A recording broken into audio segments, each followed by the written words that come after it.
bersama dengan niat yang sama. Kita berbagi cerita, menuangkan asa dan segala kekhawatiran dalam langkah karya bersama. Dan tersadar keputusan.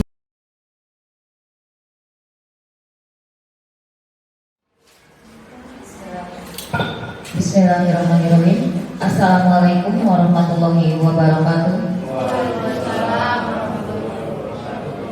Alhamdulillahirabbil alamin, wassalatu wassalamu ala asrofil anbiya wal mursalin wa ala alihi washabihi ajmain, amma ba'du. Yang terhormat Bapak Kepala Sekolah Segugus 6, yang terhormat rekan-rekan guru Segugus 6, dan yang terhormat Ibu Neng Lilis SPD sebagai narasumber yang nanti akan menjelaskan apa yang sudah mungkin direncanakan di CGP-nya nanti. Baik Ibu dan Bapak sekalian, selawat puji dan syukur mari kita panjatkan kehadirat Allah Subhanahu wa Ta'ala, karena pada hari ini kita masih diberi kesempatan untuk dapat bertemu dan berkumpul di SDN Duku 1 untuk bersama-sama melaksanakan kegiatan diseminasi budaya positif. Tidak lupa sholawat serta salam semoga tetap tercurah kepada junjungan Nabi Muhammad SAW beserta para sahabat dan handai tohannya. Baik, untuk mengefektifkan waktu, saya akan membacakan susunan acara pada hari ini, yaitu 1. Pembukaan, yang kedua sambutan dari Bapak Kepala Sekolah SDN Duku 1 Bapak Doni Alamsyah, yang ketiga dilanjutkan dengan materi, yang keempat penutup dan doa. Baik Bapak dan Ibu sekalian, marilah kita buka acara ini dengan pembacaan Bismillahirrahmanirrahim. Baik, meningkat ke acara yang berikutnya, yaitu sambutan dari Bapak Kepala Sekolah SDN Duku 1 Bapak Doni Alamsyah. Kami persilakan. Assalamualaikum warahmatullahi wabarakatuh. Bismillahirrahmanirrahim. Wassalatu wassalamu ala Rasulillah wa ala alihi wa man asyhadu an la ilaha illallah wa la syarika lahu wa asyhadu anna Muhammadan abduhu wa rasuluhu la nabiyya ba'da, amma ba'du. Qala rabbi shrah li sadri wa yassir li amri wahlul 'uqdatam min lisani yafqahu qawli. Bapak Kepala Sekolah Segugus Duku yang saya hormati, Bapak dan Ibu guru yang hadir dalam kesempatan ini, khususnya kepada Ibu Nelis sebagai pelaksana kegiatan diseminasi calon guru penggerak, yang alhamdulillah kita semua bisa hadir dalam keadaan sehat walafiat. Puji syukur kita panjatkan kehadirat Allah Subhanahu wa Ta'ala pada hari ini, atas segala rahmat dan inayahnya kita semua bisa berkumpul dalam mengikuti kegiatan diseminasi ini. Terima kasih kepada Bapak Kepala Sekolah yang telah hadir dan telah mengizinkan guru-gurunya untuk hadir di kesempatan ini. Mudah-mudahan apa yang kita lakukan ini dalam rangka upaya peningkatan pendidikan khususnya di sekolah kita masing-masing. Dengan adanya kegiatan diseminasi ini, mudah-mudahan mendapatkan hasilnya yang terbaik. Di antaranya ilmu yang bermanfaat untuk dikembangkan nanti di sekolah masing-masing. Bapak dan Ibu hadirin sekalian, kegiatan diseminasi ini berjudul menumbuhkan budaya positif di kelas menuju sekolah yang berkarakter. Yang bisa kita tangkap dari hal ini adalah bagaimana guru itu bisa menciptakan suatu proses pembelajaran yang memiliki budaya positif. Nah, budaya positif ini tentunya banyak hal yang nanti akan disampaikan oleh Bu Nelis ya. Nah, mudah-mudahan dengan adanya pengenalan budaya positif melalui program CGP ini, guru-guru khususnya di gugus duku ini merasakan manfaatnya, kemudian mendapatkan motivasi untuk berkembang untuk lebih baik ya. Karena pengembangan diri ini sifatnya wajib ya. Sebagai guru apalagi nanti sudah jadi ASN, jadi ada pengembangan diri ya, berkelas PKB dan sebagainya, itu harus diikuti dengan baik sehingga mendapatkan hasil yang baik. Bapak Ibu, sekali lagi saya ucapkan terima kasih atas kehadirannya. Mari kita ikuti kegiatan ini dengan baik. Dan saya sampaikan terima kasih juga kepada Bu Nulis yang telah menyelenggarakan kegiatan ini. Mudah-mudahan ini bisa jadi program ke depan ya. Di gugus kita ada lagi calon guru penggerak yang lain yang mengikuti jejak beliau. Karena 2024 seperti yang kita ketahui, nanti semua sekolah itu harus sudah masuk di IKM ya, implementasi kurikulum merdeka. Nah, bagaimana pelaksanaan kurikulum merdeka ini? Salah satunya adalah bagaimana menyiapkan gurunya. Kalau gurunya sudah memahami, menguasai materi, metode dan sebagainya, keilmuannya, insya Allah sekolah kita akan bersama-sama maju ya, bersama-sama berkembang ke arah yang lebih baik. Salah satunya dengan mengembangkan budaya positif. Mungkin dari saya sebagai kepala sekolah, sekali lagi ucapkan terima kasih atas partisipasi Bapak dan Ibu. Mudah-mudahan apa yang kita laksanakan hari ini mendapatkan hasil yang terbaik. Dari saya cukup sekian, mohon maaf bila ada kesalahan. Billahi taufiq wal hidayah. Wassalamualaikum warahmatullahi wabarakatuh. Baik, terima kasih kepada Bapak Kepala Sekolah IPB 1. Bapak dan Ibu sekalian, baiklah kita akan ke materi yang langsung akan dijelaskan, dipaparkan oleh Ibu Neng Lilis SPD. Apa itu diseminasi budaya positif? Mari semangat kita mendengarkan sama-sama kepada Bu Neng Lilis, dipersilakan. Bismillahirrahmanirrahim. Assalamualaikum warahmatullahi wabarakatuh. Alhamdulillahirrahmanirrahim. Saya ucapkan terima kasih kepada Bapak Kepala Sekolah dan Bapak Ibu Dewan Guru yang sudah menyempatkan hadir pada kesempatan siang hari ini mengikuti diseminasi atau sosialisasi tentang program gerak, di mana salah satunya adalah yang menarik di sini ada tentang budaya positif. Kenapa ini harus diseminasikan? Karena memang penting sekali untuk meningkatkan kualitas sekolah. Mohon maaf ya, nanti misalnya kalau ada kekurangan dari awal, saya masih belajar gitu. Saya menyampaikan ini sebagai salah satu tugas, tapi memang materi ini cukup menarik untuk mengupgrade diri kita supaya bisa lebih baik lagi. Selain itu juga saya ingin mengenalkan bahwa program CGP ini kita tidak melihat ujungnya, tetapi kita melihat isinya. Saya sendiri dengan pemikiran bahwa awalnya saya tidak menyukai ini, tetapi akhirnya saya menyukai karena memang ada hal-hal penting yang saya dapatkan dari ilmu yang disampaikan. Sebenarnya konsep budaya positif ini Bapak Ibu bisa dapatkan lebih awal gitu. Jadi Bapak Ibu yang sekarang belum jadi guru penggerak dan masih calon atau mau mengikuti, Bapak Ibu bisa memulai belajar lebih awal itu dari PNN. Makanya tadi Bapak Kepala Sekolah menyampaikan bahwa bagaimana kita persiapan untuk merdeka. Sebenarnya pemerintah sudah menyiapkan secara awal gitu. Dari awal ini sudah disiapkan, meskipun mungkin pada implementasinya kita butuh tetap panduan atau orang-orang yang sudah melaksanakan itu untuk membimbing kita. Tetapi lebih baiknya apabila kita belajar lebih dulu gitu, belajar lebih dulu supaya nanti pas pelaksanaan kita sudah bisa. Ya, baik. Kita coba ini dulu ya. Saya tanya, semangat pagi. Pagi.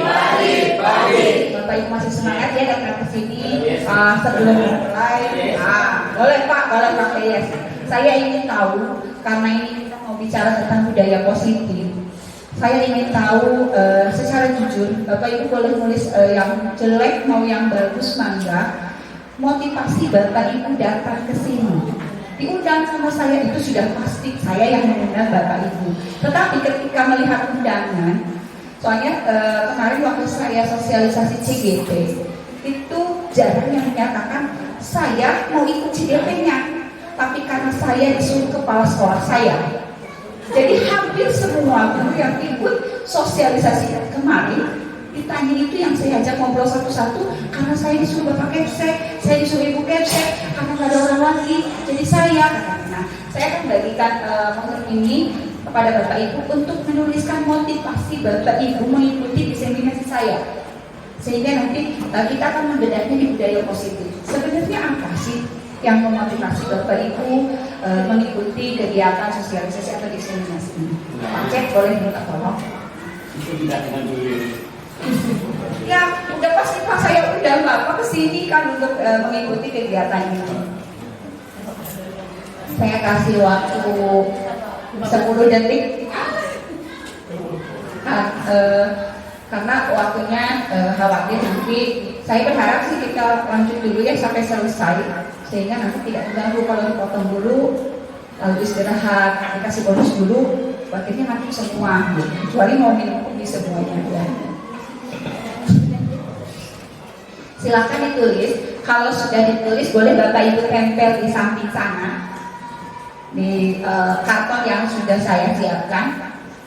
Apa sih motivasi yang sebenarnya Bapak Ibu mau datang ke sini? Misalnya berjumpa tadi baru datang, saya disuruh Pak Doni, padahal saya nggak disuruh gitu, tadi itu belum gitu misalnya.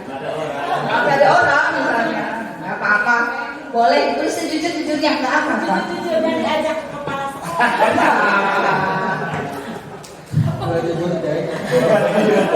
Nggak apa-apa, kita pengen tahu. Nanti kita lihat konsep dari motivasi itu sendiri. Kita akan belajar di budaya positif ini.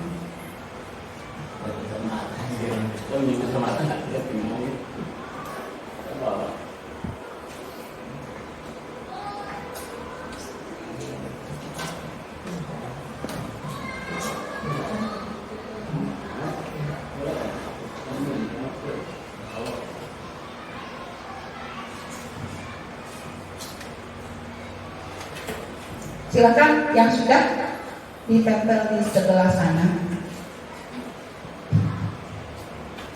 Jangan-jangan kayak anak-anak susah juga nempelin aja, nungguin temennya dulu, padahal sudah selesai.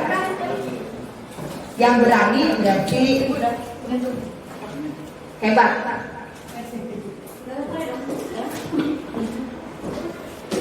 Nggak dikasih nama juga nggak apa-apa.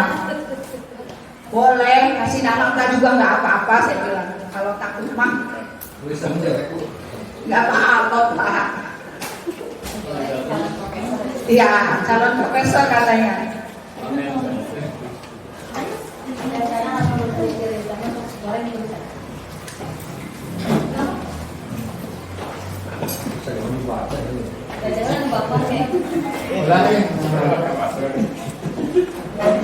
Apa itu namanya?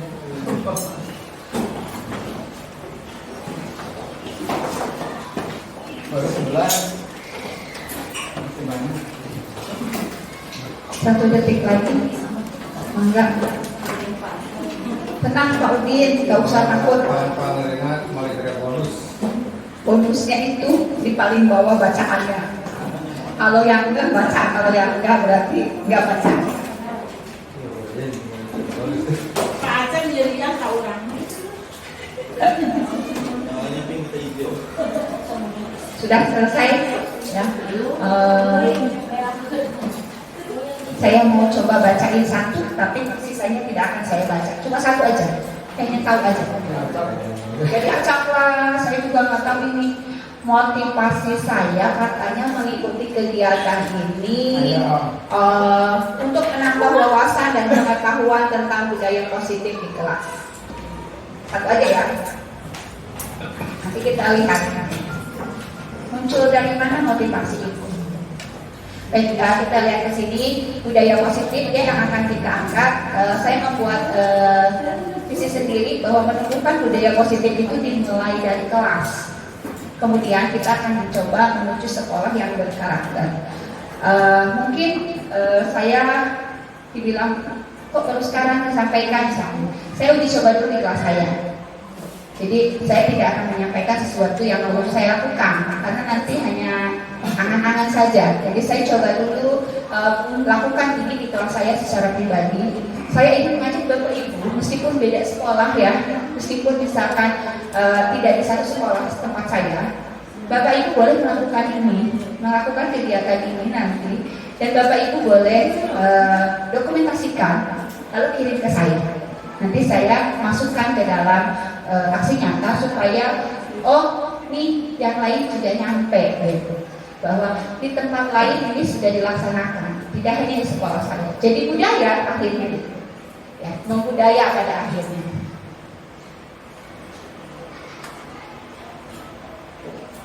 Kita lihat di sini perubahan paradigma belajar. Ini ada gambar di zaman kolonial, ketika Ki Hajar Dewantara yang mengibaratkan di sini bahwa guru sebagai seorang petani yang memiliki peranan penting untuk menjadikan tanamannya tumbuh subur. Guru akan memastikan bahwa tanah tempat tumbuhnya tanaman adalah tanah yang cocok untuk ditanami. Jujur awalnya saya juga tidak paham apa sih ini. Termasuk saya punya 2 bukunya, tapi saya tidak paham isinya. 2 buku Ki Hajar Dewantara yang sekarang lagi booming menjadi bahan pembicaraan untuk ternyata dia sepanjang masa gitu. Teori-teorinya ilmu-ilmunya sepanjang masa dipakai. Dan kita udah ke barat kemana, balik lagi ternyata ke Indonesia. Dia sudah pakai teori Finlandia, lancarkan pengen gini, ternyata balik lagi ini yang dipakai Ki Hajar Dewantara. Karena dia sesuai dengan kultur di kita. Dia memahami potensi-potensi yang ada di kita. Saya juga awalnya memang kita petani ya. Ternyata maknanya bukan ke sana.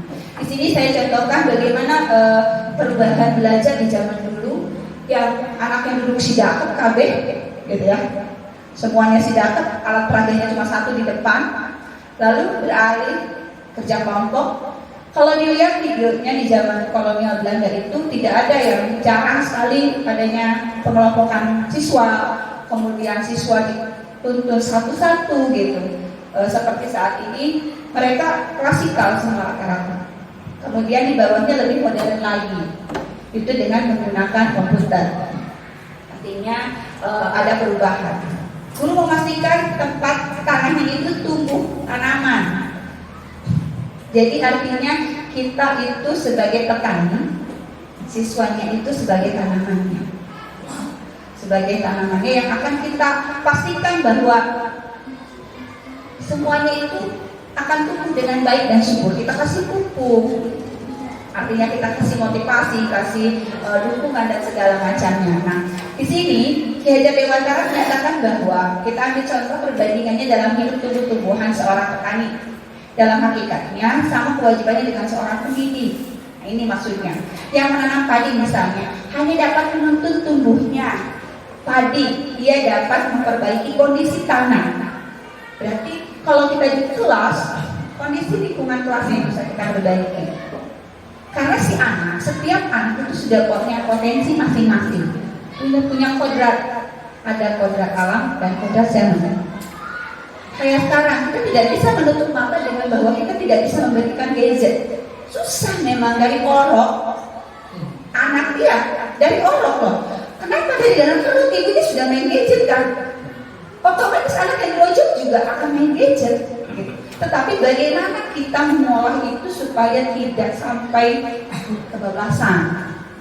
Kemarin saya belajar tentang teori saraf neuron. Itu memang sulit katanya. Tapi kita harus bisa memberikan jeda-jeda. Di mana anak boleh menggunakannya? Umur berapa? Kapan? Berapa jam? Jangan sampai nanti kebablasan. Di sini dilihat bahwa ia dapat memperbaiki kondisinya, memelihara tanaman padi, memberi pupuk dan air, membasmi ulat-ulatnya, jamur dan segala macamnya. Artinya kita juga harus menjaga kondisi kelas kita sendiri. Saya tidak berbicara dulu satu skop sekolah, karena kita semua pemimpin pembelajaran. Jadi kalau misalkan saya bukan pemimpin Bu, Bapak Ibu adalah pemimpin. Di kelas Bapak Ibu adalah pemimpin. Mungkin kalau di sekolah ada pimpinan yang lain secara struktural, ada kepala sekolah namanya. Tapi kalau di dalam kelas kita itu pemimpinnya. Kita lanjutkan. Dengan demikian, salah satu tanggung jawab seorang guru adalah bagaimana menciptakan suatu lingkungan positif yang terdiri dari warga sekolah yang saling mendukung, saling belajar, saling bekerja sama, saling tercipta kebiasaan-kebiasaan baik. Dari kebiasaan-kebiasaan ini akan tumbuh menjadi karakter baik seluruh warga sekolah, dan pada akhirnya karakter ini akan jadi sebuah budaya. Budaya itu kan sebenarnya kebiasaan, diawali dari kebiasaan-kebiasaan sehingga tumbuh jadi budaya. Nanti kita lihat, termasuk saya sendiri ini belajar lagi, tercerahkan kalau kita bilang. Mungkin saya karena pindahan tadinya jadi agak bingung gitu di sini lingkungan seperti apa, belum memahami secara pribadi. Tapi kesini ketika saya sudah belajar ada tercerahkan kembali, saya refleksi lagi. Nah, itu yang penting. Refleksi itu yang kadang sulit kita kerjakan. Sulit sekali kita refleksikan bahwa kita tuh punya kesalahan apa. Tapi saya mencoba di semester kedua ini, di semester 1 ini ketika saya memasuki ajaran baru, gitu, saya merubah paradigma saya. Contoh di awal sekolah sebaiknya Bapak Ibu tidak langsung belajar, tapi bagaimana kita masuk ke dalam lingkungan si anak. Apabila kita sudah terpegang si anak itu bisa itu kita ini kan, maka anak akan menurut, termasuk belajar. Dia akan meminta pelajaran apa yang mereka suka. Pada akhirnya jadi sebuah budaya. Kita refleksikan diri kita. Coba amati lingkungan sekolah Bapak Ibu sendiri saat ini. Kita bayangkan bagaimana suasananya, bagaimana murid-muridnya, bagaimana mereka saling berinteraksi. Kemudian bagaimana guru saling bertegur sapa, bagaimana guru menyapa murid. Suka ada hai, ada yang assalamualaikum. Itu kan sebuah budaya nantinya. Ada yang ibu atau bapak misalnya. Itu nanti pada akhirnya jadi sebuah budaya. Bagaimana guru menyelesaikan suatu permasalahan atau konflik antar siswa. Itu akan jadi bahasan tersendiri, namanya segitiga restitusi. Sebenarnya di PNM ini hampir semua sudah, cuman Bapak Ibu kayaknya belum sampai semua. Berapa modul yang sudah Bapak Ibu selesaikan? Cung yang sudah paling banyak berapa modul di buku ini sudah selesai? Ada yang lebih dari 4? Belum. Ini materi nanti tentang disiplin positif. Jadi isi tentang sebenarnya catatan pendidikan dan penggerak itu sudah ada di dalam konsep PNM dari tahun lalu. Kemudian suasana atau budaya apa yang berkembang di sekolah? Contoh kalau ada Pak Dadang pasti dia bilang lato-lato. Itu kan kebiasaan. Akhirnya membudaya semua anak menggunakan itu. Coba kalau kita alihkan ke budaya yang baik, yang positif, menjadi cermin dari tujuan kuliah atau nilai-nilai yang sekolah atau institusi Bapak Ibu yakini selama ini. Nanti kita bisa merefleksikan untuk ke depan di semester baru kita bisa membuat ulang. Nanti ada yang namanya keyakinan sekolah kalau mau, bukan hanya kelas tapi sekolah. Sehingga peraturan itu tidak ada peraturan ya istilahnya nanti, tapi keyakinan atau kesepakatan. Jadi anak itu tidak takut gitu.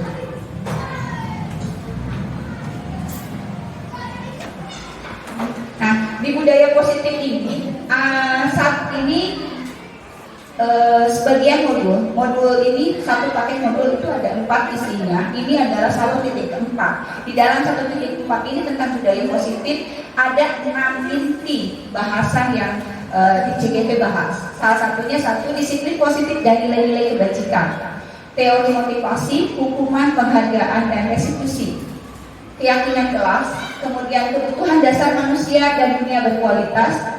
Kemudian restitusi artinya menuju 5 posisi kontrol, dan yang terakhir restitusi menuju segitiga restitusi. Nanti kita bahas satu-satu. Kita mulai dari disiplin positif dan nilai-nilai kebajikan. Perhatikan gambar ini, Bapak Ibu sama punya tangan ya. Lihat gambarnya apa kan? Oke. Coba Bapak Ibu kepal tangannya semua satu. Rata-rata sudah berdua ya. Saya minta berpasangan soalnya. Nanti Bu Julko boleh dengan Bu Tim ke belakang, Bu Seri dengan Seanda, Bu Maya dengan Bu Imas. Nanti saya minta testimoni. Bu Ade. Kita minta testimoni. Bapak Ibu kepalkan tangan. Anggap di dalam tangan ini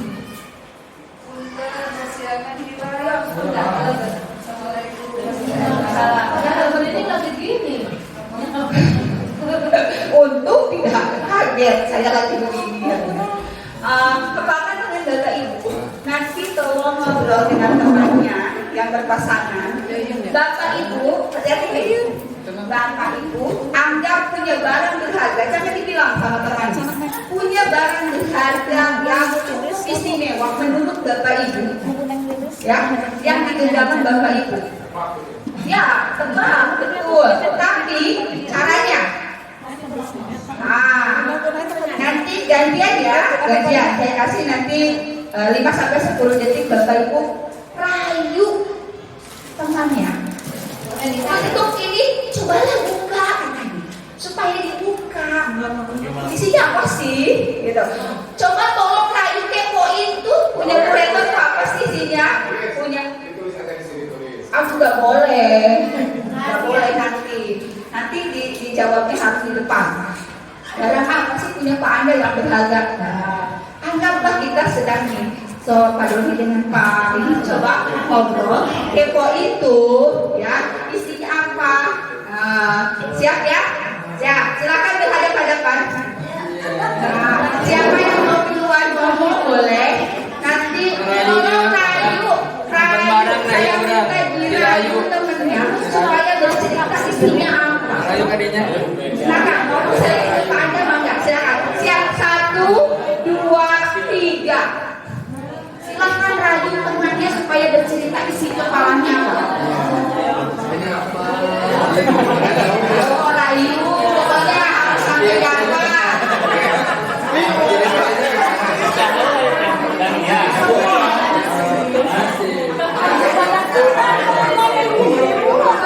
Rayu kepoin, pokoknya kepoin. Gimana caranya? Ya apa-apa nggak usah dibilang barangnya apa, nggak usah. Kita pakai poin aja. Kira-kira kamu punya apa? Barangnya cuma anak kan? Betul ya. Iya, boleh. Itu juga nggak apa-apa. Sebagai itu juga nggak apa-apa. Kepoin isi punya temennya barang apa sih? Ayo kadang-kadang nggak sama. Oke, silakan Bapak Ibu.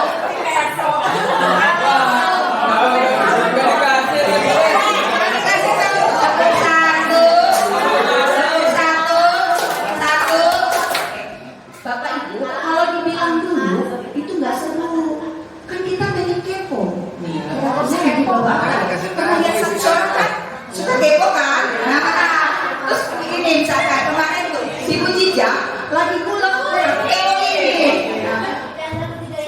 Saya nggak bilang nyambel loh, langsung ini keponya rujak kampung dong. Nah, saya kepo berarti rujak kampung. Dia jawab bukan, liwetan. Dia langsung bilang loh sama saya bahwa dia liwetan. Nah, nanti kita bahas di sini kenapa Bu Jija langsung jawab ya? Kok nggak kepo juga? Susah Bu, mau jawab-jawab ini nggak bisa. Jawab-jawab. Kepo. Bapak Ibu sekali lagi ulangi, kepo itu barang apa kira-kira? Rayu, saya mau pengennya Bapak Ibu merayu, gimana caranya merayu? Nah, boleh.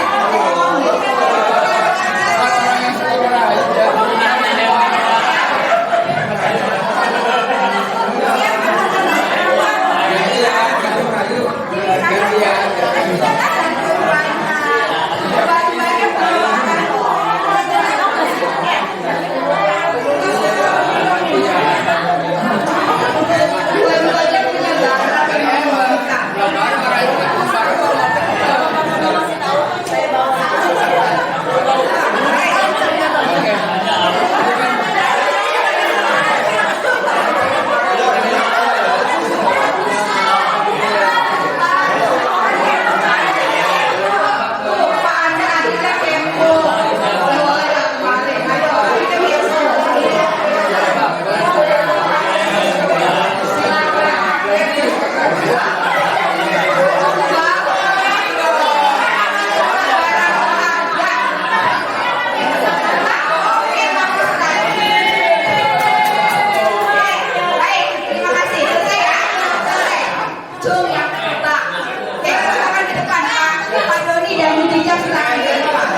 Aku yang merayu.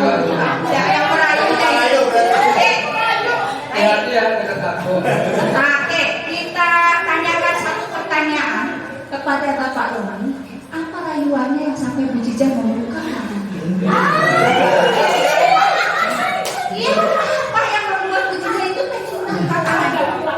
Silakan Pak, satu pertanyaan saja, Bu, sebenarnya banyak. Dia mah forum.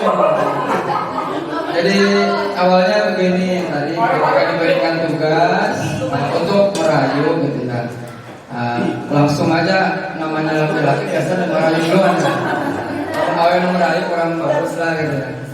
Nah, jadi ditanyakan itu benda bukan ditahan, iya benda.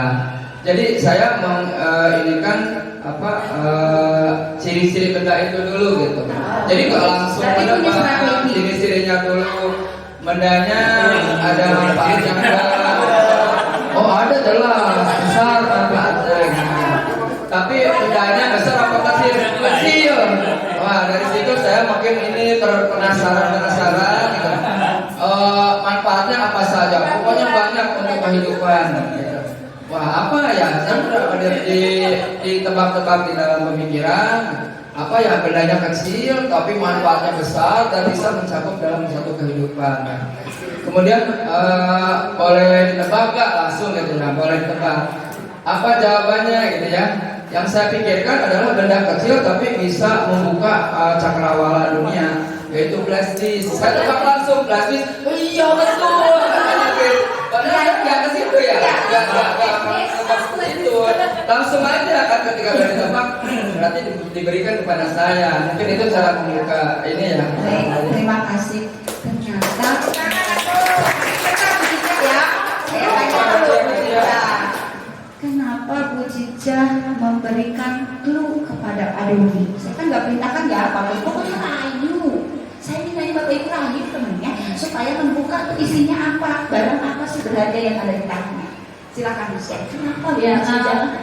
Tadi kan Bapak sempat bertanya apa yang ada dalam genggaman saya. Memang dalam pikiran saya flash disk, satu kata flash disk. Nah, Pak Doni waktu tadi menebak-nebak yang memang menjurus ke situ.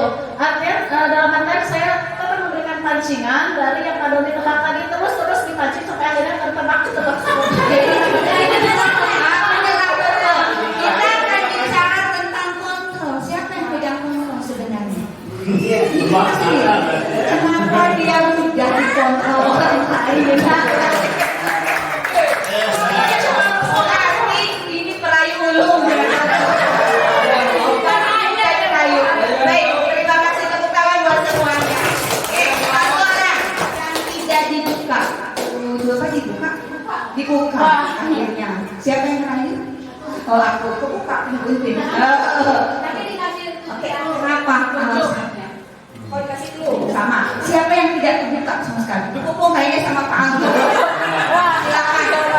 Jawab saja di situ nggak apa-apa. Kalau bisa di depan. Kenapa sampai tidak terbuka dan tidak mau membuka? Saya pertama bertanya dulu ya. Ini di dalam namanya apa? Kepo. Kepo ini begini. Tanya apa mulai itu? Ya terus kemudian saya, apa itu isinya? Kepo. Itu di bawah. Saya minta pancingan saya itu dulu jadi dibaca setiap hari ya. Iya. Terus dari situ dibaca setiap hari. Jadinya uang deh. Uang bukan. Kunci motor. Bukan handphone, bukan juga. Bingung udah gak ketemu udah. Uangnya enggak. Jadi kami tebak ya. Artinya Bu Pupul itu mengontrol dirinya tidak akan memberitahukan segala sesuatu kepada orang lain. Jadi kita akan berbicara di posisi kontrol kita. Jadi yang bisa mengontrol diri kita mungkin membudayakan konsep positif itu diri kita, bukan orang lain. Cuma memang nanti ada batasan-batasan tertentu yang suka tidak dilakukan, ya sama terus sama diri kita. Jadi ada didisiplinkan konsepnya, dikontrol oleh orang lain. Contoh kayak tadi, Pak datang ke sini, ya kan? Ada yang ketika tahu misalkan Pak Doni, siapa yang mau ikut besok ke tempatnya polisi diseminasi? Oh saya Pak, misalkan gitu. Berarti dia mengontrol dirinya, saya mau ikut, saya mau belajar. Tetapi Bu Jupa diam aja misalnya. Misalkan Pak Doni bilang begitu. Lalu Pak Doni bilang, Bu Jupa besok datang ya? Lalu Bu Jupa, ya deh. Ya kan? Berarti kan tidak punya kuat kontrol dalam diri. Ngapain saya datang? Harusnya misalkan juga. Nanti kita lihat untuk gaya positif. Ada apa ya? Oke, kita lanjut ya. Yang ngasih tahu ya. Nah, ini ada. Baik, kita lanjutkan ya Bapak Ibu. Ada miskonsepsi tentang teori kontrol ini oleh William Glasser, bahwa ilusi guru itu mengontrol murid. Yang sering kita lakukan termasuk saya. Paham ya Bapak Ibu? Kita sudah miskonsepsi, artinya sudah salah pemahaman bahwa kita memang bisa betul di waktu-waktu tertentu, di saat-saat tertentu, di hal tertentu mungkin iya.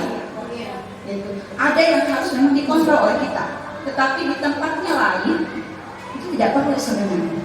Jadi ada perkembangan yang nanti harus mereka lakukan sendiri sampai mereka mencapai perkembangan itu. Yang kedua, ilusi bahwa semua penguatan positif efektif dan bermanfaat. Kadang-kadang kita masih banyak-banyak. Kita berpikir bahwa itu bermanfaat buat dia, ternyata enggak. Karena anak saya terbukti. Anak saya laki-laki itu jarang mau diomelin sama ibu-ibu atau sama mamahnya anak laki. Dia cukup satu kali ngomong udah selesai. Tapi kalau berkali-kali, wah dia akan berontak. Jadi kita harus cari waktunya, kapan mengontrol mereka. Kemudian ilusi bahwa kritik dan membuat orang lain merasa bersalah itu dapat menguatkan karakter. Ternyata juga enggak. Kadang-kadang kita masih melakukan itu ya. Termasuk saya juga sama. Karena saya juga belum paham. Tapi ketika saya perbaiki, memang terlihat perubahannya. Sangat menarik. Ilusi bahwa orang dewasa memiliki hak untuk memaksa. Ya. Tapi memang ada hal-hal tertentu seperti saya tadi bilang bahwa ada yang harus dipaksa ketika mereka tidak mau. Nah, tidak mau melakukan, diam saja, sudah tahu pura-pura, apalagi yang sudah dewasa harus disebutkan itu. Oke. Ini ada hal yang bisa kita jadikan introspeksi. Bila kita ingin membuat kemajuan perlahan-lahan, sedikit-sedikit ubahlah sikap kita atau perilaku kita. Namun bila kita ingin memperbaiki cara-cara utama kita, maka kita perlu mengubah kerangka acuan kita. Ubahlah bagaimana kita melihat dunia, bagaimana kita berpikir tentang manusia. Ubahlah paradigma kita, skema pemahaman dan penjelasan aspek-aspek tertentu tentang realitas kenyataan. Ini disampaikan oleh Stephen Fowler. Nah, ini juga saya lakukan sedikit demi sedikit di dalam kelas saya. Ternyata betul. Jadi saya juga berefleksi setiap hari dengan anak-anak. Saya punya buku namanya Ucap Kasa, buku catatan refleksi siswa dan saya dan guru. Jadi saya setiap hari meminta refleksi siswa. Nanti yang perlu saya buat adalah jurnalnya. Jadi kalau jurnal bentuknya pribadi, kalau ini bentuknya ada di saya. Ini juga kita lakukan sebaiknya. Kenapa? Kita bisa merefleksi kata anak, ibu tadi kecepatan loh ajarnya. Bisa kita bantu dengan pertanyaan pemantik karena di sini siswanya mungkin masih bingung kalau disuruh, kalau ceritain itu pasti bingung. Tapi kita kasih pertanyaan-pertanyaan yang memantik buat mereka. Bagaimana suasana kelas hari ini? Siapa teman yang kamu sukai? Itu akan kita mengetahui, memperluas wawasan kita tentang pemahaman kita dengan anak. Saya hampir setiap hari beda anak, karena tiap hari beda cerita. Sekarang sudah setengah halaman buku. Gitu. Ini juga dulu saya biasanya anak-anak bawa diary di rumah. Karena di sini saya pernah diledek, nah di sini tuh malah diledekin kalau punya buku diary itu, karena nanti ketahuan itu cerita temennya. Padahal sedikit untuk refleksi kita. Aku Aku sebel nih sama Alfian misalnya. Kenapa dia ngambil pensil aku? Sebenarnya kita nanti tahu kenapa nanti dia berkonflik dengan temannya. Sebenarnya ke sana arahnya. Makna kata disiplin menurut Ki Hajar Dewantara, di mana ada kemerdekaan, disitulah harus ada disiplin yang kuat.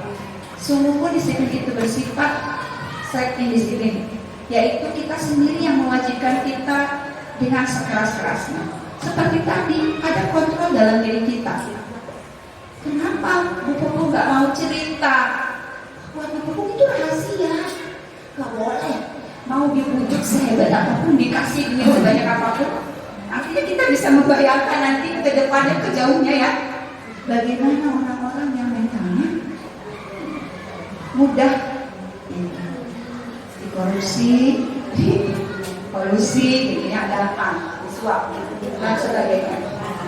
Tetapi itu sama saja katanya. Sebab jika kita tidak cakap melakukan disiplin diri, mewajibkan penguasa lain disiplinkan diri kita. Sederhananya absen, untuk jauh-jauh. Ya, absen kita disiplinkan bukan sama diri sendiri loh, sama keadaan. Karena ulang cara disiplin. Jujur saya juga masih belum sempurna. Tapi saya suka gelisah kalau belum datang pagi-pagi ke sini. Gelisah dari rumah itu, kalau udah agak kesian nanti gelisah. Kita santai gitu, biasa gitu. Berarti dia tidak mengontrol dalam dirinya. Dan peraturan demikian itulah harus ada di dalam suasana yang merdeka. Artinya sebenarnya harusnya tidak ada paksaan, tapi kalau tidak dipaksa susah juga. Dalam konteks pendidikan kita saat ini, untuk menciptakan murid yang merdeka, syarat utamanya adalah harus ada disiplin yang kuat. Disiplin di sini bukan berarti harus ada aturan, bukan, tetapi nanti ada kontrol-kontrol yang membuat kita sadar diri, yang memiliki motivasi internal. Jadi dari dalam diri, bukan eksternal. Contoh tadi misalnya kata Bu Cica, aduh saya nggak enak nih ke Pak Doni, udah mau kata bat lagi. Udah deh, saya yakin aja. Bisa jadi mungkin awalnya bukan plastik misalnya. Ya udah deh, gitu kan? Nah, itu berarti di sini ada yang kurang ya, karena tidak disiplinkan diri. Motivasinya bukan dari dalam tapi dari luar. Aduh, ini kan kepala sekolah nggak enak misalnya. Nah, kemudian jika kita tidak memiliki motivasi internal, maka kita membutuhkan pihak lain ini supaya dari luar. Karena berasal dari luar bukan dari dalam diri kita sendiri. Nah, ini memang agak sulit. Nah, ini refleksinya. Coba kita bayangkan alangkah indahnya ketika tercipta masyarakat yang bisa saling belajar, saling merasa terkait, terhubungkan satu sama lain, karena masyarakat itu akan mengambil tanggung jawab untuk pembelajarannya, senantiasa berusaha untuk menjadi insan yang lebih baik dari sebelumnya. Nah, disitulah sebenarnya insan yang belajar. Makanya kenapa dibilang sepanjang hayat belajar itu nggak ada matinya, di mana saja, sama siapa saja dan kapan saja. Gak perlu kita bilang bahwa ketika anak kecil memberikan pelajaran sama kita, anak kecil, atau ya betul Bu, atau misalkan tahu apa dia sombong banget. Saya sendiri belajar terus, sulit memang, seperti kata ikhlas belajar, susah, cuma bisa diucapkan tapi sulit dilaksanakan. Nah, nilai-nilai kebajikan apa saja sih yang sudah kita punya di sekolah? Itu kan nilai-nilai kebajikan. Nilai-nilai ini adalah sifat-sifat positif manusia yang merupakan tujuan mulia yang ingin dicapai setiap individu. Nah, setiap perbuatan memiliki pasti satu tujuan. Contoh tadi, kamu punya tujuan kan? Ayo mendesak. Saya pengen tahu itu apa sih ini? Apa Anda sampai sudah menebak oleh-oleh ya? Saya lihat. Padahal bukan. Terus kata Pak A, aduh pasti uang nih loh tiap hari kebayangnya. Jadi udah ada tujuan-tujuan tertentu. Wah, kalau nggak kena nih, berarti saya nggak bisa. Kayak tadi Pak Doni merayu katanya. Wah, kalau nggak dapat, nah nanti nggak berhasil. Nah, di sini juga dikatakan oleh Ken Dosen mengemukakan bahwa dengan mengaitkan nilai-nilai kebajikan yang diyakini seseorang, maka motivasi intrinsiknya akan terbangun sehingga menggerakkan motivasi dari dalam dirinya untuk mencapai tujuan yang diinginkan. Memang sulit dan lama Bapak Ibu. Makanya memang kalau yang kelas 1 sudah dimulai, contoh Bu Selly, Bu Titin, atau Bu Dia yang ngajarnya di kelas bawah, Bu Rena, atau Bu Julpan sekarang kelasnya bawah, kalau dia sudah terbangun, itu memang jadi budaya pada akhirnya. Jadi kalau kayak saya udah di kelas 5 yang tadinya tidak biasa, itu memang merepotkan dan itu tidak sebentar, perubahan mereka itu tidak sebentar. Satu semester pertama nggak ada yang bilang mau sholat zuhur di sini. Itu yang saya rasakan. Sholat duha saya paksa orang. Tiap hari sampai saya koordinasi dengan orang tua. Paksaan tadinya susah karena di sini mungkin tidak biasa sholat duha itu. Budayanya nggak ada. Kalau saya paksakan, akhirnya mereka terbiasa. Ada tidak ada saya datang belum datang saya, kalau atau tidak saya, mereka pasti sholat duha. Jadi yang sadar mereka pasti sholat. Lalu di semester 2 saya ajak buat nanti ada namanya keyakinan kelas. Yang tadi salah satu materi yang kita bahas. Mereka sendiri, Bu, kenapa sholat kita baru sholat 2? Kok juga enggak? Nah, berarti sudah muncul motivasi prinsipnya bahwa dia tahu dia itu muslim, dia itu harus sholat. Itu yang sulit, tidak bisa tergantung 1-2 hari, 1-2 bulan, bahkan itu tahunan, itu lama sekali. Nah, ini ada beberapa nilai kebajikan yang diusung oleh para ahli. Nah, ini yang terakhir ini yang dijadikan awal di dalam profil pelajar Pancasila ya. Kita mengenal 6 dimensi: beriman dan bertakwa kepada Tuhan Yang Maha Esa, berakhlak mulia, mandiri, bernalar kritis, berkebinekaan global, gotong royong dan kreatif. Kalau Bapak Ibu suka lihat TikTok atau Instagram pasti apa lagunya, sampai gerakannya ya. Nah, tapi ini bukan hanya dinyanyikan, dilakukan, tapi bagaimana dilaksanakan, diterapkan. Minimal nanti jadi P5 dalam kurikulum merdeka. Makanya kita kenali dari sekarang, tahun depan kita coba dari sekarang itu untuk mengupas kurikulum merdeka supaya pas pelaksanaan sudah siap. Meskipun tidak seutuhnya, karena kita masih mengambil merdeka belajar. Nah, ini teori yang lainnya. Kemudian saya tidak akan lama. Di sini ada juga 9 pilar karakter. Kemudian di sini ada 7 essential virtues. Kemudian ini ada petunjuk seumur hidup. Ini juga tentang sama nilai-nilai kebajikan. Dan ini yang terakhir, proyek nilai-nilai kebajikan. Nah, di sini kalau kita lihat kurang besar ya. Soalnya saya ini pakai kaca langsung supaya bisa hidup ininya. Ini dibesarkan. Kira-kira nanti kita bisa lihat yang ada di sekolah kita masing-masing yang mana saja, yang sudah ada di sekolah kita nilai kebajikan apa saja, yang sudah ada di sekolah kita ini sebagiannya. Peduli? Apakah Bapak Ibu sudah melihat bahwa guru-gurunya peduli? Atau Bapak Ibu sudah melihat bahwa murid-muridnya juga peduli dengan lingkungannya, dengan dirinya sendiri, dengan teman-temannya dan lain-lainnya. Kemudian rajin, sudah rajin belum ke sekolah misalnya. Nah, nanti kita terapkan ini nilai kebajikan mana yang mau kita tularkan, tanamkan kepada setiap siswa ataupun kepada lingkungan kerja kita. Nah, ini ya, ada banyak, nanti kita bisa sepakati. Nah, nanti Bapak Ibu bisa sepakati di sekolah masing-masing. Nanti ini yang saya bagikan supaya dimulai. Memang memulainya itu susah, tapi sedikit-sedikit coba aja. Kita cobain. Gak apa-apa adopsi, gak apa-apa contek, gak apa-apa. Mobil. Misalkan kata orang ini nyontek aja gak apa-apa. Saya sendiri contek-contekan kok. Kapan kehadiran siswa di kelas saya contek awalnya saya idamkan ke anak-anak. Mau nggak? Mau Bu, tapi isinya semua kita ya, oke? Jadi saya nggak dilakukan absen. Kenapa? Bingung yang nggak hadir siapa yang masukin? Jadi hadir saja. Yang tidak hadir pasti dia kosong. Kenapa sekarang tidak terisi? Kan sudah pulang. Saya kemarin nonton lihat awalnya Ibu Sally. Saya ke sekolah Ibu Sally, cantik ya, saya bilang. Ya Bu Lilis, saya senang, saya lihat cari iseng di internet gitu ya.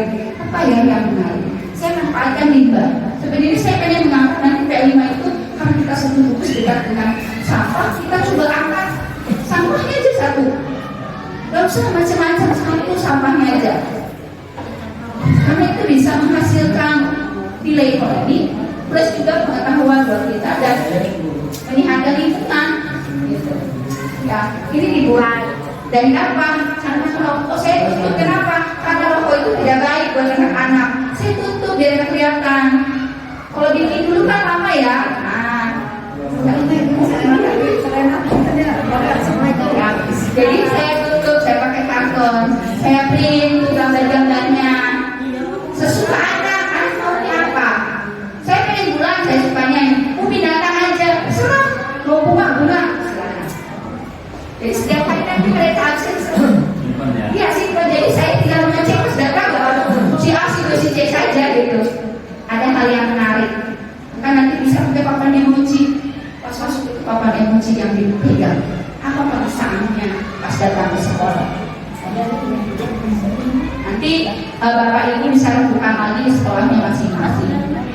Ini kita materi kedua, teori motivasi, dukungan, penghargaan atau restitusi. Nah, kita masuk ke yang tadi. Di sana sudah terpampang apa sih motivasi Bapak Ibu datang ke sini ya. Oke. Mari kita tanyakan kepada diri kita sendiri bagaimana kita berperilaku. Mengapa kita melakukan segala sesuatu? Kita saya bacakan lagi. Mejo boleh. Mejonya cuma saya. Saya kan belajar yang tadi itu siapa ya? Yang pertama datang. Lupa lagi saya. Mengapa kita melakukan segala sesuatu? Apakah kita melakukan sesuatu karena ada dorongan dari lingkungan? Seperti ujian. Terus saya yang buka ya. Menyatakan ini ketahuan. Berarti dia kurang tuh tahanannya.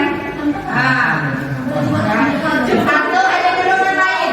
Tadi ayah musuh eksternal. Iya betul. Ada usulnya kamunya Pak Doni ini katanya kepala sekolah gak enak saya misalnya gitu. Terkadang, ini ada satu nih. Terkadang kita melakukan sesuatu karena kita menghindari rasa sakit juga. Iya, terkadang. Takut menyakiti orang. Nah, seringnya kita seperti itu. Padahal sebenarnya ya memang sulit gitu. Karena apa? Ada orang juga tidak memahami kita. Ketika kita menolak, belum tentu kan orang paham bahwa kenapa ya kita menolak. Tapi ada batasan. Seperti tadi, jangan dianggap semuanya cuma masa sih dia nggak ngerti. Tidak begini juga. Kalau dilakukan sengaja, ayo kalau dilakukan sengaja kan berarti beda. Beda ya kalau sengaja dengan yang tidak. Kita lihat motivasi yang berwarna hijau. Ada yang warna hijau di sini. Saya nggak tahu punya siapa. Kita bacakan. Berharap bisa mengikuti jejak menjadi guru penggerak. Yang kedua yang hijau lagi katanya ditugaskan kepala sekolah. Yang keduanya penasaran kalau penasaran sekarang berarti sudah tidak penasaran. Itu ya tidak penasaran. Entah apakah nambah penasaran atau tidak. Ada lagi motivasiku ingin tahu budaya positif apa yang akan dikembangkan. Tahu CDP, aksi nyata dari CDP. Kemudian selain diajak kepala sekolah, saya ingin mendapatkan ilmu baru untuk menciptakan budaya positif di kelas. Butuh informasi positif tentang pembelajaran. Saya ingin tahu apa sih yang ada atau apa yang dirangkum dalam budaya positif itu. Ya. Pengen tahu katanya apa sih guru penggerak untuk mengembangkan sebagai guru. Kemudian jika ingin tahu budaya positif mungkin bisa mengembangkan apa ya di karakter serta di kelas kami tempat saya belajar. motivasi buat datang. Katanya sih bakalan dapat ilmu-ilmu yang bakalan di-share. Jadi saya bisa belajar. Nggak tahu nih ada wajahnya. Ingin menambah ilmu, mengetahui lebih jauh tentang program CGP dan memberikan ilmu mencapai tujuan, menambah wawasan. Nah, kalau yang tahu pengen CGP ya ini salah satunya. Berarti nanti Bapak Ibu kalau menjadi peserta juga, Bapak Ibu juga akan melakukan ini salah satunya. Selain hal-hal lain yang akan dikembangkan di kelas. Jadi Bapak Ibu jangan berpikir dulu bahwa CGP itu dengan pesertanya pergi keluar, tapi kita ternyata memperbaiki kelas kita sendiri. Jadi kita memperbaiki kelas di dalam diri kita sendiri, termasuk diri kita yang diperbaiki. Oh ya, perlakuan kita pada anak dan segala macamnya.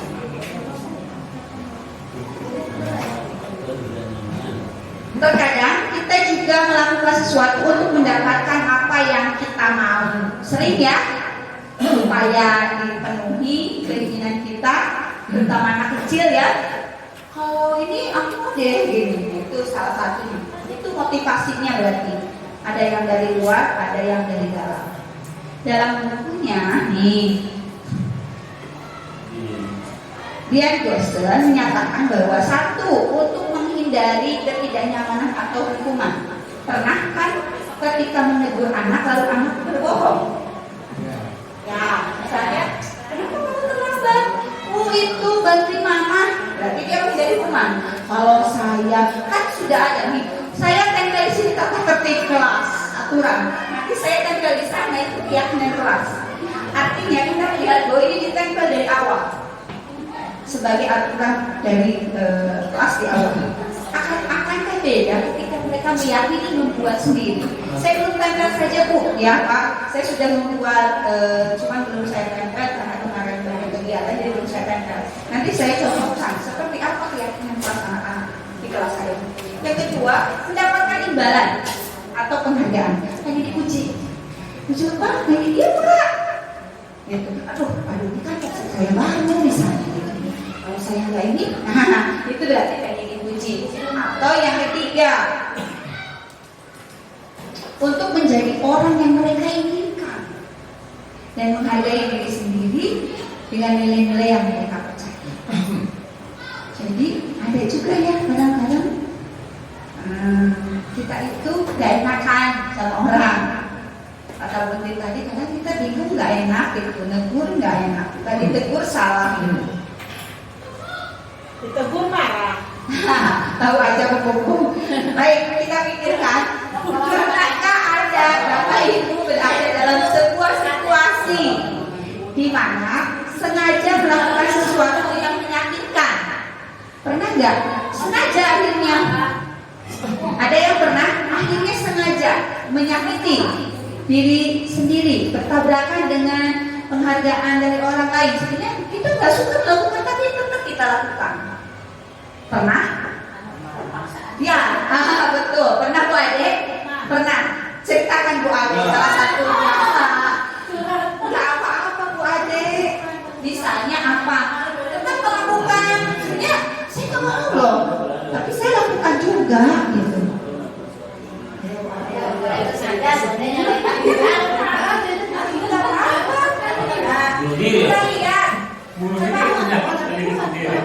Termasuk saya juga mungkin pernah. Ya gitu. Nanti kepala sekolah ya kita tanya. Apakah kau belajar? Ayo Bu Ade. Silakan Bu Ade.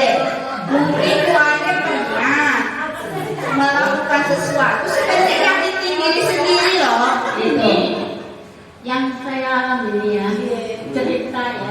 Jadi masalah cantik Bu. Ya, ceritanya boleh.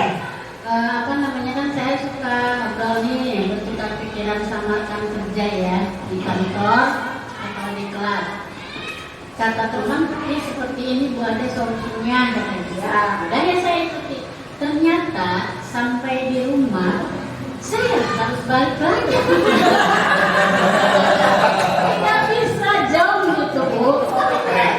Baik, terima kasih sekali. Kenapa Anda tetap melakukannya, mengikuti saran temannya? Karena saya tuh setiap hari memang sudah kewajiban ya, setiap waktu tepat waktu sejam sampai jam 14. Terus perasaan gini, saya suka agak gimana nih, ada sesuatu mendadak gitu ya. Ada kegiatan mendadak di luar sekolah. Nah begitulah dikasih solusi sama teman.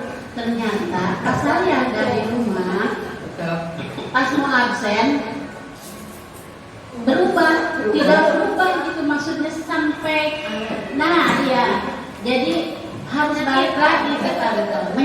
Menyakitkan ya. Mudah-mudahan tidak sakit hati, khawatir temannya adalah saya. Itu mungkin apa namanya? Terima kasih. Kita lihat ini. Mohon doanya. Baik, di sini ada sebuah cerita hukuman penghargaan.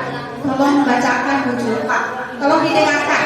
Nanti ada pertanyaan bagian bawah ya. Saya mau minta pendapat. Eva kurang menguasai pelajaran matematika, sehingga pada saat pelajaran tersebut berlangsung, dia lebih banyak berdiam diri atau menggambar buku pelajarannya. Pada saat guru matematikanya, Pak Seno, menanyakan pertanyaan Eva menjadi buku, dan tak sengaja menjatuhkan tasnya dari kursi, serta tiba-tiba menjadi gagap pada saat berupaya menjawab. Seluruh kelas pun tertawa melihat perilaku Eva yang bicara tergagap dan terkejut tersebut. Pak Seno pada saat itu membiarkan teman-teman IPA menertawakan Eva yang tergagap dan malu luar biasa, dan malahan minta Eva untuk maju ke depan dan berdiri di depan kelas sambil menunjuk hidungnya karena tidak bisa menjawab pertanyaannya Pak Seno. Kelas makin gaduh dan anak-anak pun tertawa melihat Eva di depan kelas memegang ujung hidungnya. Baik, Bapak Ibu, pernah terjadi kejadian seperti ini? Nah, di kelas misalnya ada kejadian, meskipun beda cerita, tapi kita suka memperlakukan kadang anak seperti ini. Misalnya, ya, tapi ada aja ya. Nah, sekarang saya minta pendapatnya Bapak Madoni. Bapak, apakah Anda setuju dengan tindakan Pak Seno terhadap Ipa? Kenapa? Lihat dari cerita tadi, saya tidak setuju. Tidak setuju, alasannya? Karena Pak Seno juga belum tahu apa yang ada yang dipermasalahkan oleh sifat tersebut, ya. Sehingga sifat tersebut tidak bisa menjawabnya. Gitu. Mungkin ada masalah dalam dirinya atau tidak. Harusnya jangan seperti itu gitu dulu, dan jangan langsung menghukum juga, sehingga dia dipermalukan. Itu ini ya tidak baik lah ya. Yang kedua Pak Doni, menurut Pak Doni, tindakan Pak Seno terhadap IPA itu hukuman atau konsekuensi? Kalau menurut saya itu termasuk hukuman juga ya, karena tidak bisa menjawab kan ya. Oh ya. Walaupun memang kalau hukuman itu barangkali harusnya sih mendidik gitu ya, tapi itu kan tidak mendidik, jadi mental anak itu bisa diatur kan, kayak dengan disuruh ke depan gitu kan. Baik. Tepuk tangan buat Pak Doni dan Bu Jul. Terima kasih atas bantuannya. Sebentar lagi kita akan main kuisis. Kita lihat dulu apa sih bedanya hukuman, konsekuensi, dan nanti yang terakhir restitusi. Pak Doni sudah menjabarkan dengan cukup jelas bahwa gak bisa kita langsung ngejudge gitu. Kita harusnya mencari dulu apa sih permasalahannya. Kalau hukuman, bersifat tidak terencana tiba-tiba. Memang kadang-kadang kita suka seperti ini. Misalkan ada anak ujuk-ujuk baju uang misalnya, itu kan tidak terencana sama kita. Lalu anak takut, karena kita mikir lagi, salah nggak ya? Udah beresnya itu, udah beresnya ya kita sadarnya. Kemudian bersifat satu arah, belum selesai kita sudah menjadi. Yang ketiganya berupa fisik atau psikis. Kayak tadi ya Pak Doni dia ucapan atau fisik ya, hidungnya pegang, maju ke depan, berdiri satu jaring, misalnya seperti ini, itu juga fisik. Tapi kalau konsekuensi sudah terencana, kemudian sudah disepakati, diberikan berdasarkan suatu data yang umumnya dapat diukur. Murid tetap dibuat tidak nyaman jangka waktu yang tertentu. Kemudian gurunya harus memonitor murid.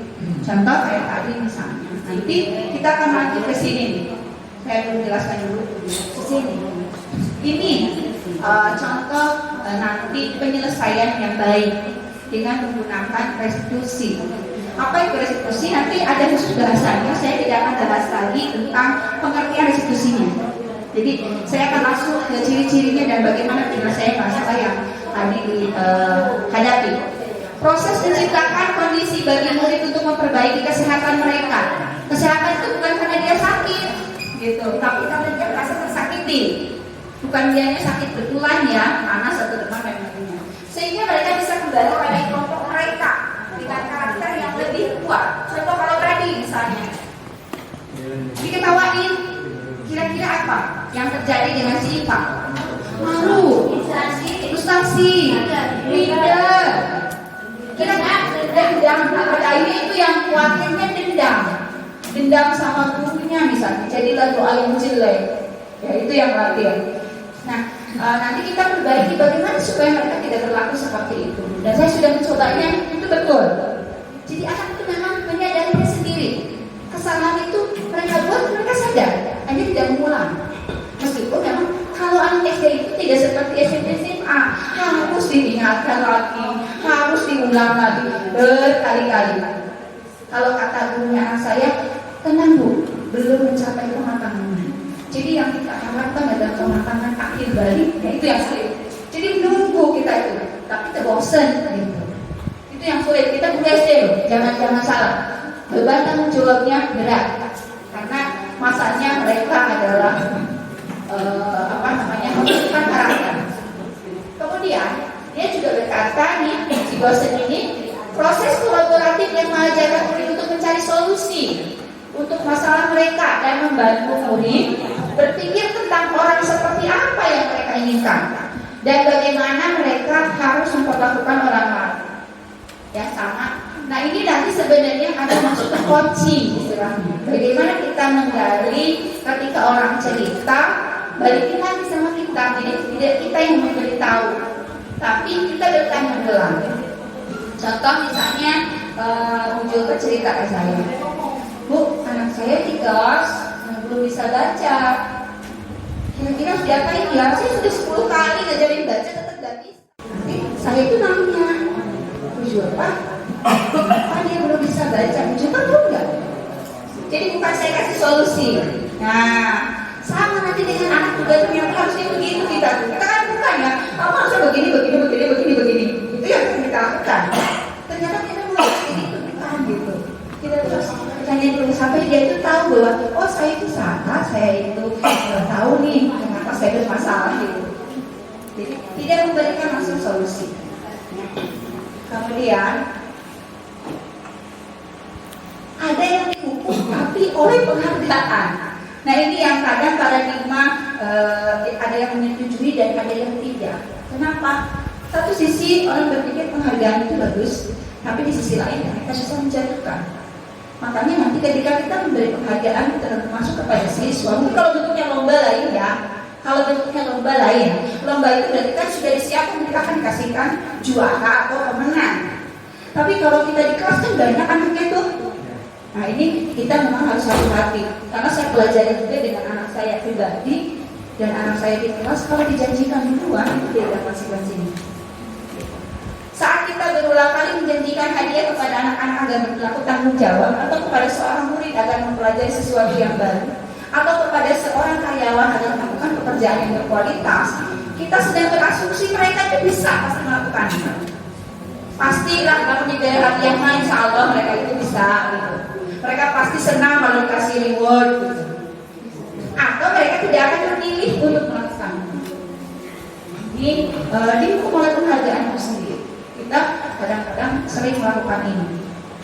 Pengaruhnya katanya jangka panjang, jangka pendek harus diperhatikan. Jadi memang tidak semua orang setuju dengan pernyataan ini bahwa penghargaan itu artinya bisa menjatuhkan, tidak. Tapi kita bisa melihat posisi yang mana nih dikasih penghargaan itu. Penghargaan itu tidak efektif katanya menurut mereka ya. penghargaan merusak hubungan. Ya kadang-kadang ya kita kan suka misalkan menghargai ya ngasih sesuatu. Nah misalnya boleh Bu, sebenarnya kalau saya sendiri berprinsip bahwa itu sebenarnya boleh-boleh saja, tetapi untuk apa? Jadi jangan sampai kalau kayak teman kamu sholat ya, kalau sholat biasa permen misalkan gitu. Jangan gitu, tapi biarkan saja dia mau ajak dulu baru dikasih. Jadi, tapi bukan kalimatnya karena gitu, karena permen gitu. Penghargaan mengurangi ketepatan. Memang kadang-kadang suka seperti itu. Penghargaan menurunkan kualitas, penghargaan mematikan kreativitas, penghargaan menghukum motivasi dari dalam dirinya. Oke, sebelum masuk ketiga, kita buka handphonenya. Kita akan belajar hukuman atau konsekuensi.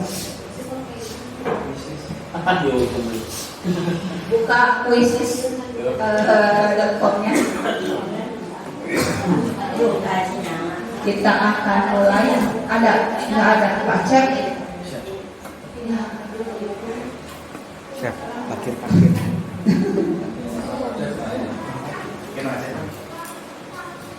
Sekarang Pak Aceh, ganti lagi kodenya.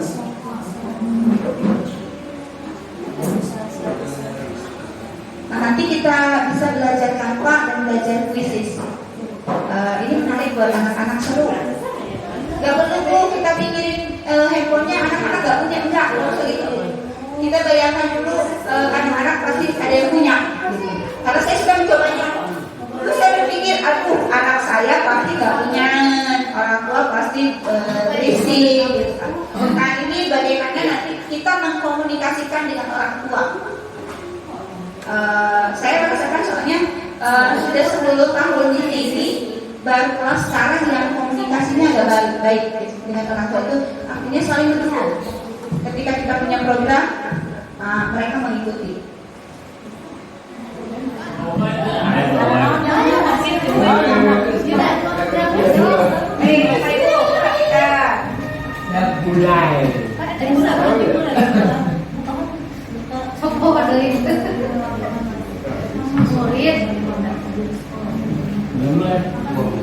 Seli. Oh iya.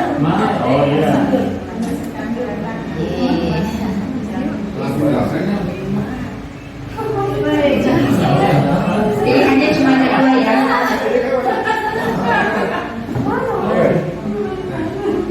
Dia naik.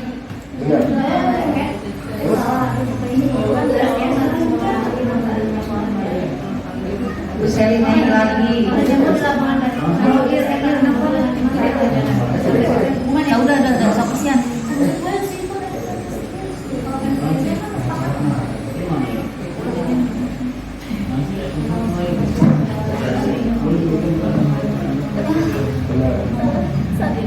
Ya, dia masih bertahan.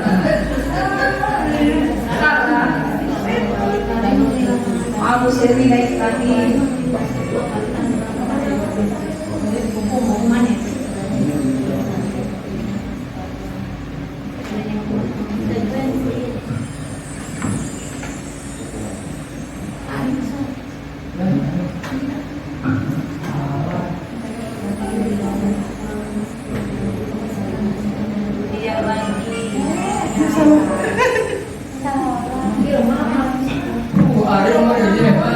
Ari itu siapa ya? Ari bin Sobari.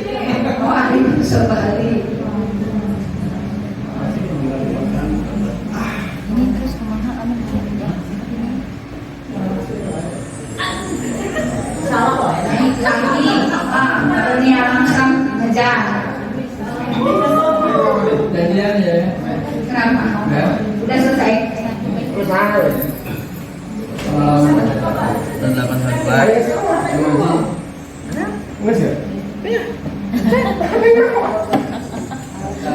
Oh udah gini Pak.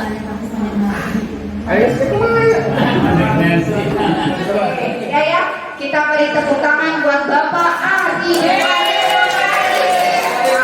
Berarti hebat ilmunya buat Bapak Ari.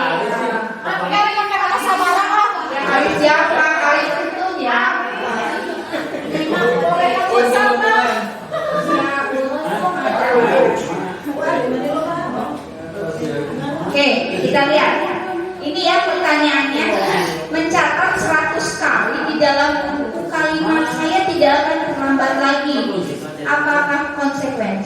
atau kamu kuat?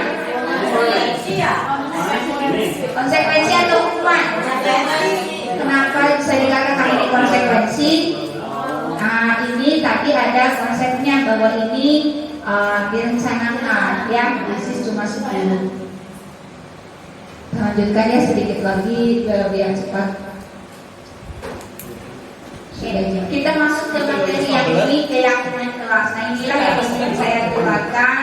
Kenapa bukan kesepakatan lagi? Karena ini diawali dari kesepakatan. Jadi yakin.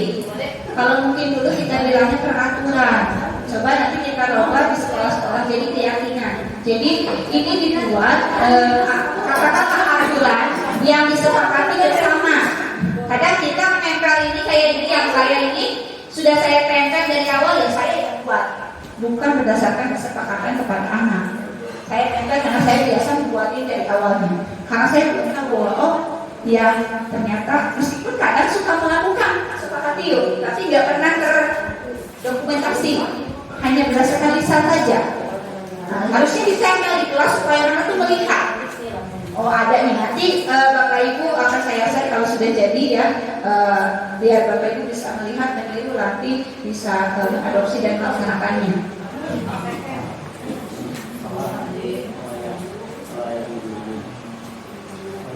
Mengapa keyakinan keras katanya? Tidak peraturan keras saja. Ini kurang besar sedikit. Dia bertanya katanya si ibu ini, nilai-nilai keselamatan atau kesehatan inilah yang kita sebut sebagai sebuah keyakinan, yaitu nilai-nilai kebajikan universal. Itu kita akan melihat tadi sudah dilihat nilai-nilai kebajikannya, salah satunya di Program Belajar Pancasila yang kita anut sekarang di kurikulum Merdeka dan lain. Kemudian, baik yang disepakati secara tersirat atau tersurat. Nah, lebih bagusnya memang tersurat, karena kalau anak kecil mah udah lupa. Ih, buat juga, saya nggak bilang gitu. Nah, kalau diingatkan dia akan lebih mudah. Nilai kebajikan ini, kata tersirat atau tersurat tanpa melihat latar belakang suku bangsa, bahasa atau apa namanya itu. Nilai ini menekankan pada keyakinan seseorang lebih termotivasi dari dalam. Seseorang akan lebih tergerak bersemangat untuk menjalankan keyakinannya daripada hanya sekedar mengikuti serangkaian peraturan tertulis tanpa makna. Murid-murid pun demikian. Mereka perlu mendengarkan dan memahami arti sesungguhnya tentang peraturan yang diberikan. Apa nilai-nilai kebajikan di balik peraturan tersebut? Apa tujuan utamanya dan menjadi tidak tertarik atau takut sehingga hanya sekedar mengikuti serangkaian peraturan yang mengatur mereka tanpa memahami tujuan mulianya. Jadi memang kita kadang kalau di sekolah jarang ya, yang saya lihat di lingkungan kita mengajak orang tua berkumpul bersama lalu menyampaikan. Kita kan kadang sering tadi pikir lagi sampai kemarin, oh iya ya, anak kan nggak tahu kenapa sekolah itu berwarna-warni kalau upacara.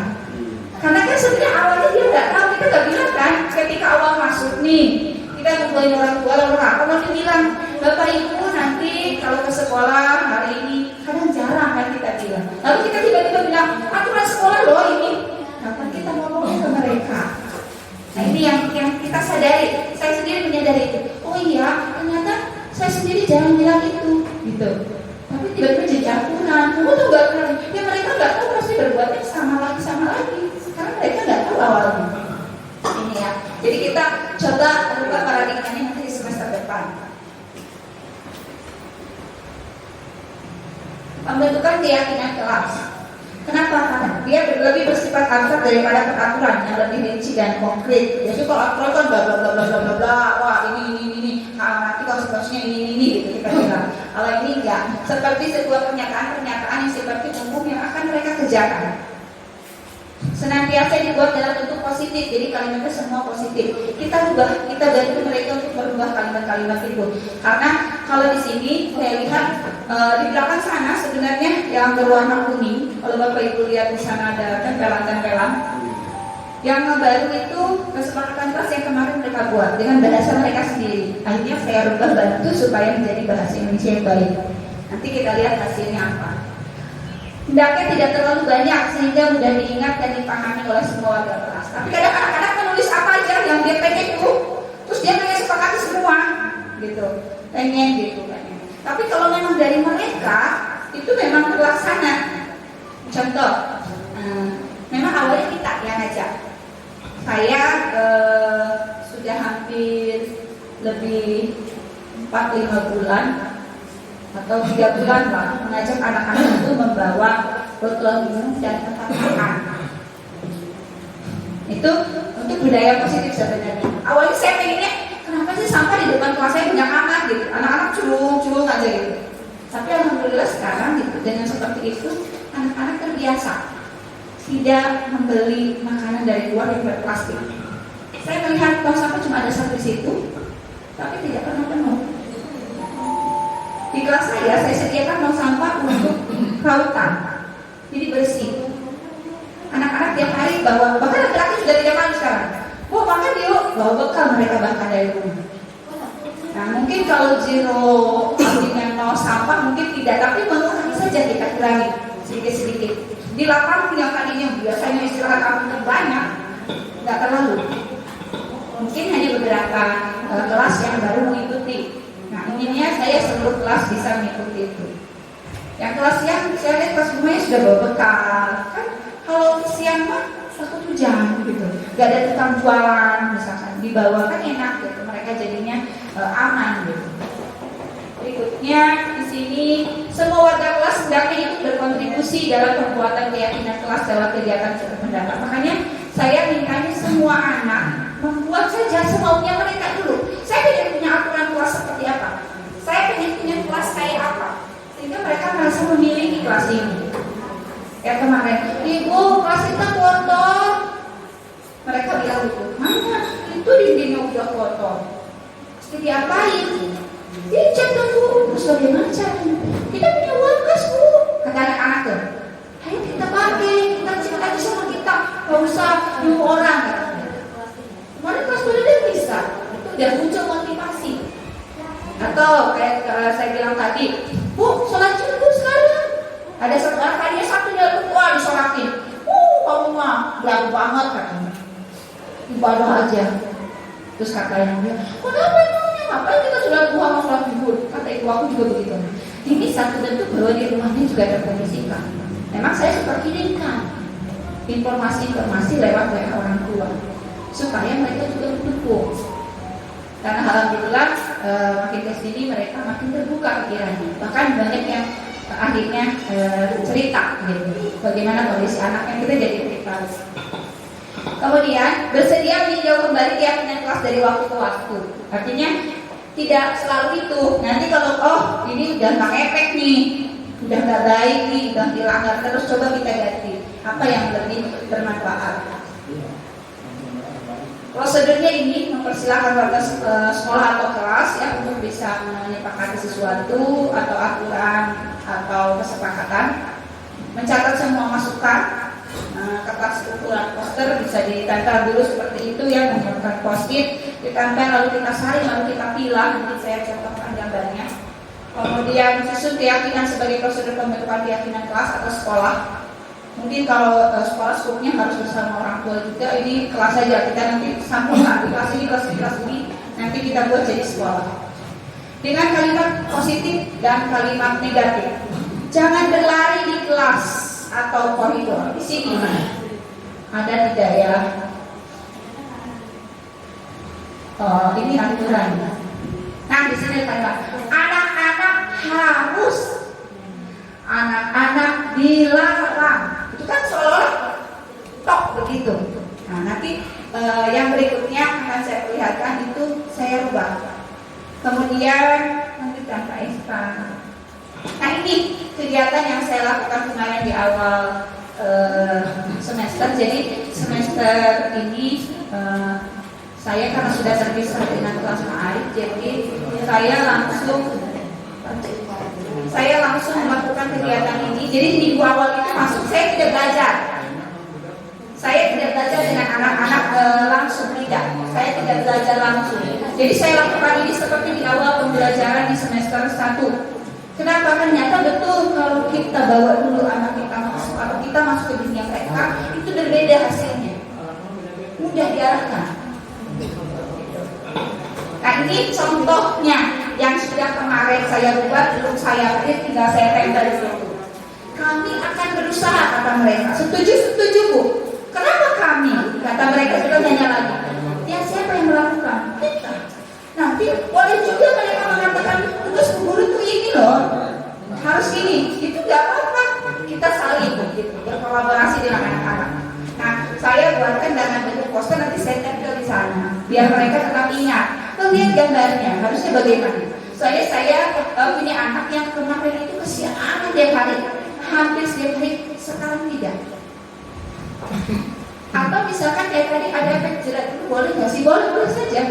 Saya tahun kemarin tidak naikkan anak karena sudah berkali-kali tidak masuk seenaknya. Saya coba tidak naik, dikasih konsekuensi itu. Coba lihat lagi, mau nggak?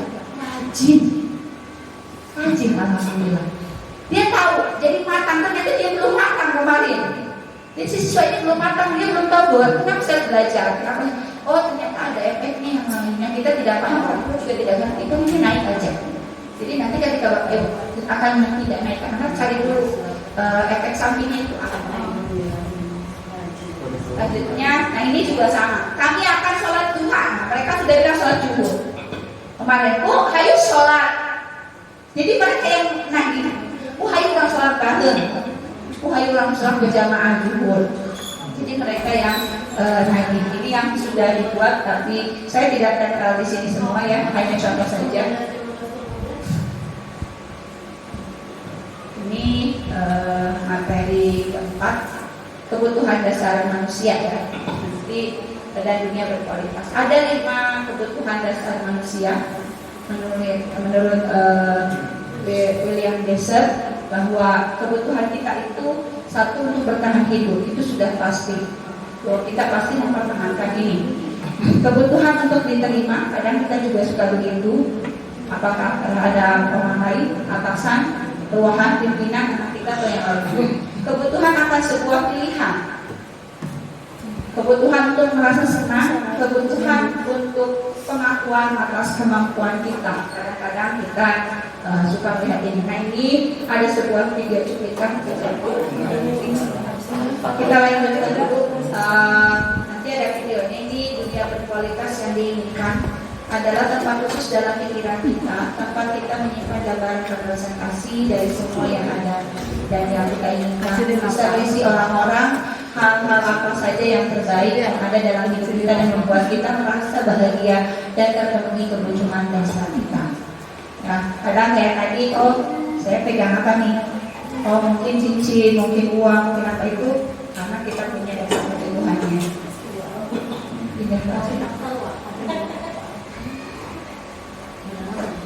Nah ini yang akan kita bahas yang terakhir, sebelum yang terakhir ya, 5 posisi kontrol. Nanti kita ada di posisi mana?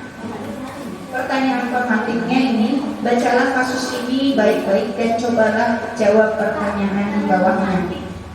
Ya, Tisa dan Hana dipanggil masuk ke ruangan Ibu Dewi. Kepala Sekolah SMA Makmur, Ibu Dewi baru saja mendapatkan pengaduan dari Ibunda Tisa bahwa Hana menggunakan kata-kata kasar dan merendah-rendahkan Tisa di sosial media. Anto jarang sekali hadir di pembelajaran jarak jauh, dan pada saat hadir pun Anto seringkali menggunakan kata-kata kasar di kolom chat mengejek-ngejek temannya. Hal ini sudah sangat mengganggu, dan beberapa orang tua murid yang mengikuti pembelajaran daring mengeluhkan tentang perilaku Anto di pembelajaran jarak jauh. Bila Anda adalah seorang kepala sekolah, wah kata guru jauh amat. Tapi kita anggapannya sebagai pemimpin pembelajarannya. Penerapan disiplin apakah yang akan Anda lakukan untuk kasus Hana dan kasus Anto? Kenapa? Karena sekarang ada kepala sekolahnya, kita tanya langsung kepada mereka. Jadi kebetulan, mangga Pak Obay, Pak Ari. Hari Ibu. Besok kamu buat merah putih. Hari besok kamu hari kritik kan? Halo. Halo juga Pak, halo.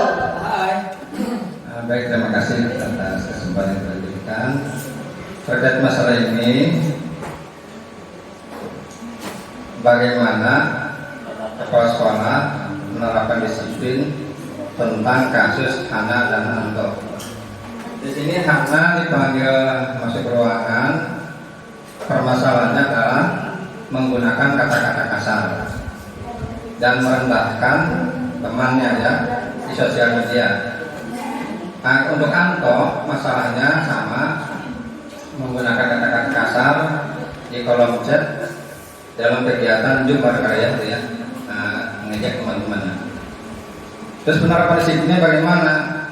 Kalau menurut saya masalah yang terjadi kepada Hana dan Anto adalah masalah kepribadiannya, yang atau karakternya ya, yang mana kedua anak ini mempunyai karakter yang kurang baik, terutama di dalam berkomunikasi, yang mana dalam komunikasinya kedua anak ini menggunakan kata-kata yang kasar, sehingga bisa mengganggu orang lain atau bisa menyakiti temannya, termasuk juga ini menyinggung orang tua dan temannya. Bagaimana penerapan disiplinnya? Kalau saya pribadi ya, kalau ada anak yang seperti itu, karena saya sebagai kepala sekolah dan di dalam kelas itu ada guru, maka saya akan berbicara dengan guru, ya kan? Dia panggil dulu gurunya, sampaikan, kita konfirmasi dulu, benar ini masalah yang terjadi. Saya kan paling tahu tentunya kan guru ya. Iya. Kalau misalkan hal itu terjadi benar, maka saya akan memotivasi guru tersebut untuk bagaimana caranya guru itu bisa merubah anak-anak itu untuk bicara dengan cara yang baik. Mungkin itu yang bisa dilakukan kalau untuk kepala sekolah. Terima kasih. Assalamualaikum warahmatullahi wabarakatuh. Waalaikumsalam warahmatullahi wabarakatuh. Baik, terima kasih Pak Obar atas jawabannya. Itu dari sisi kepala sekolah. Kalau dari sisi guru, sebagai gurunya mau ngapain kira-kira? Butik?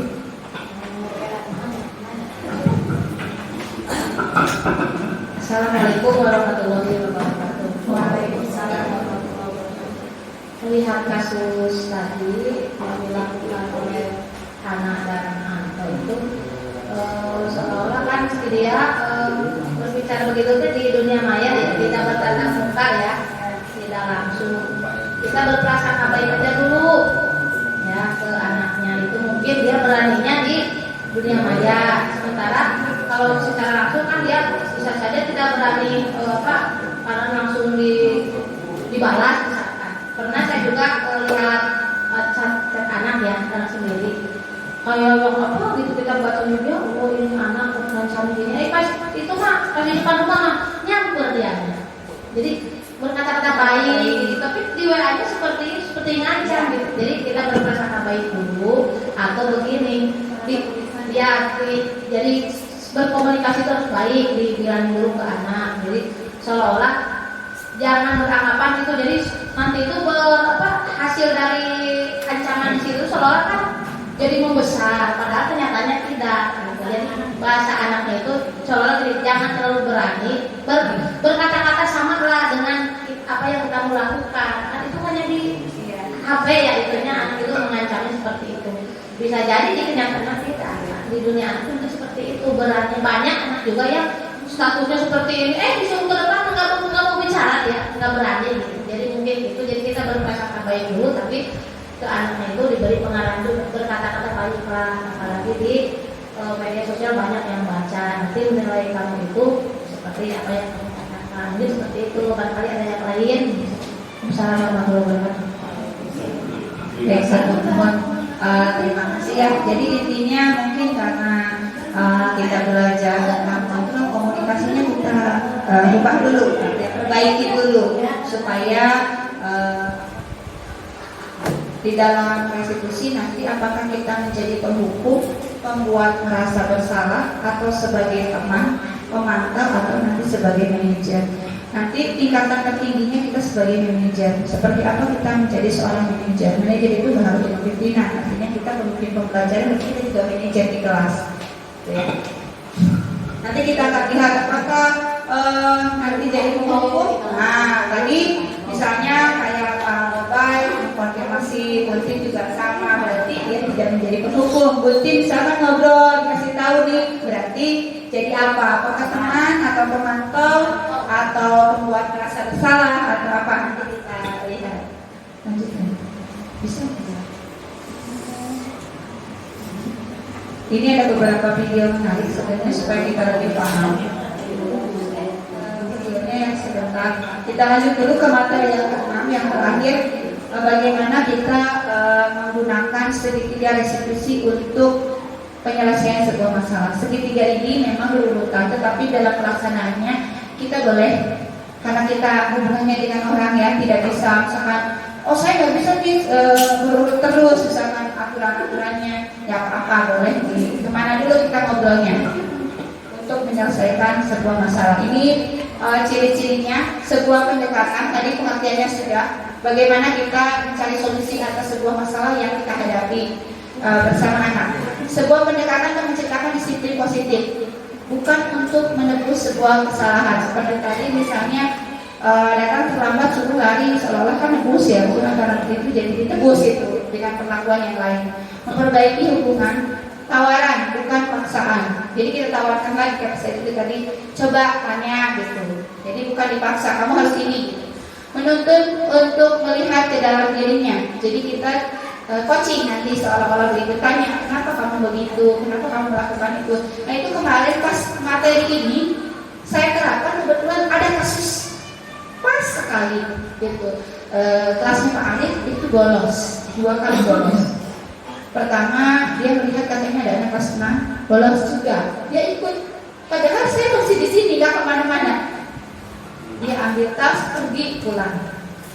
Hari kedua pelajarannya Pak Cep kalau tidak salah ya, sedang ujian, sedang dites bahasa Inggris.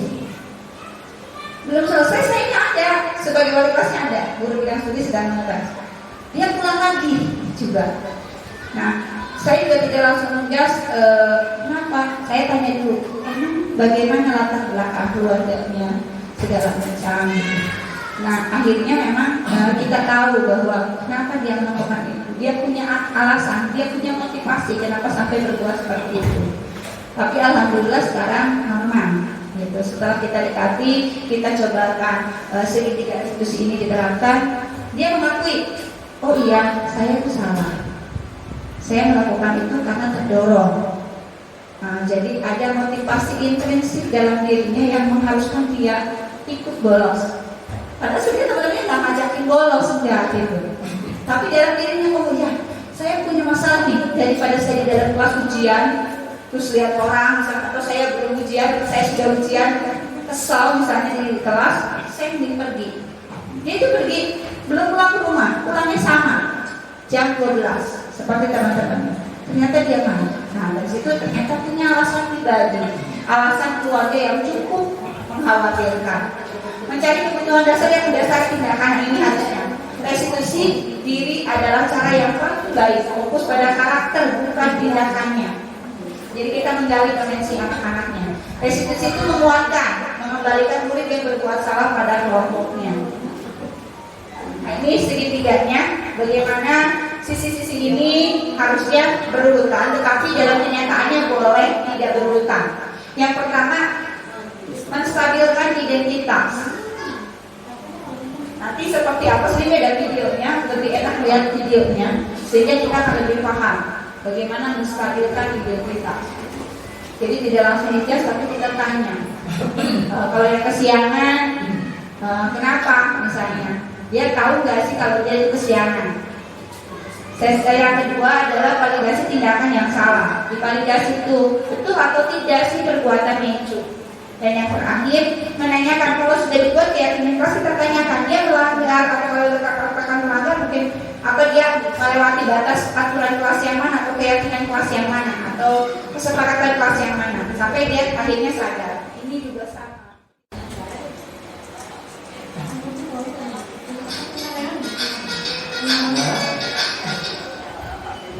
Salam dan bahagia Bapak Guru hebat. Pada video kali ini kita akan membahas tentang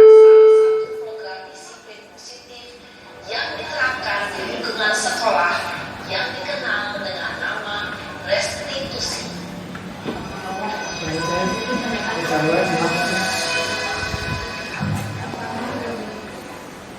Restitusi dikembangkan oleh pakar pendidikan Daeng Gosen berlandaskan pada teori kontrol dengan William Laser.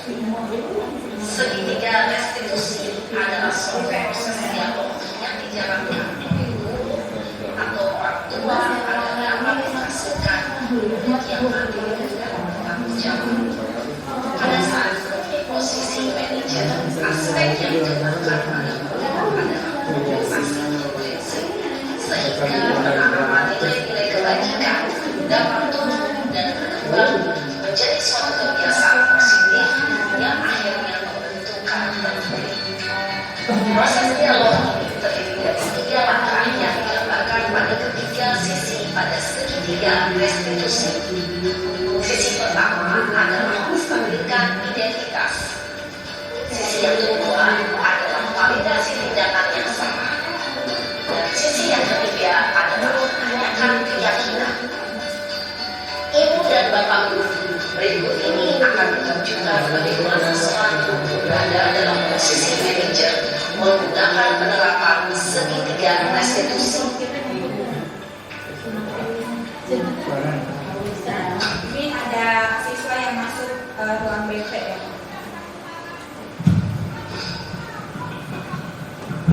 Ruang guru. Siap, Sarah. Siap, Pak. Sudah lama gak ketemu Sarah? Kenapa hari ini di sini? Kesel Pak, kesel banget. Masa aku dikatain kurang pintar Pak?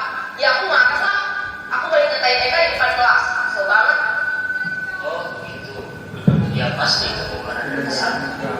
Bapak juga karena nggak benar dari Bapak. Kemudian pada saat itu kamu mau melakukan apa? Ya saya langsung ngatain Eka lah Pak. Kesel banget. Saya sakit dia di masa lain.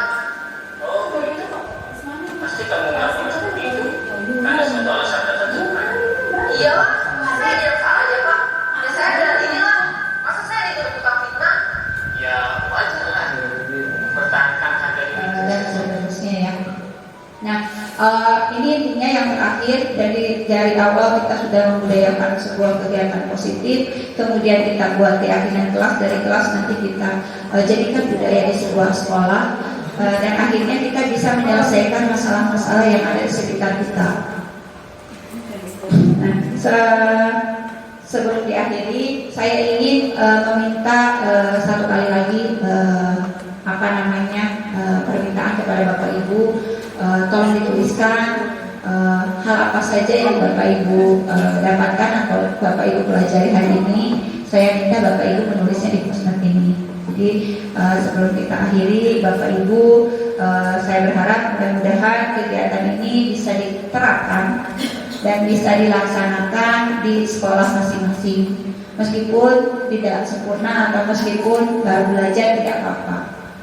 Ya, jadi sekian, terima kasih. Mudah-mudahan bermanfaat. Karena tadi terpotong videonya, saya minta maaf karena jaringannya kurang baik.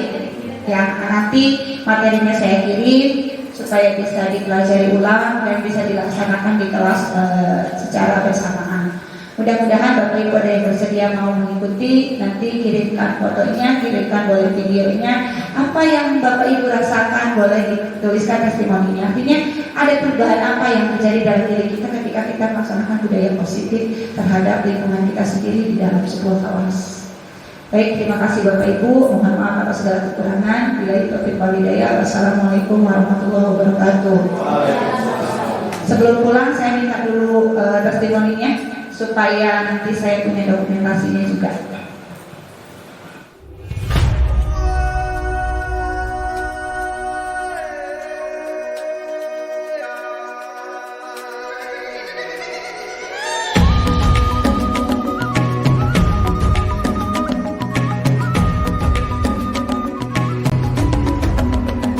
Bangun dan bukalah matamu, saatnya meraih mimpimu.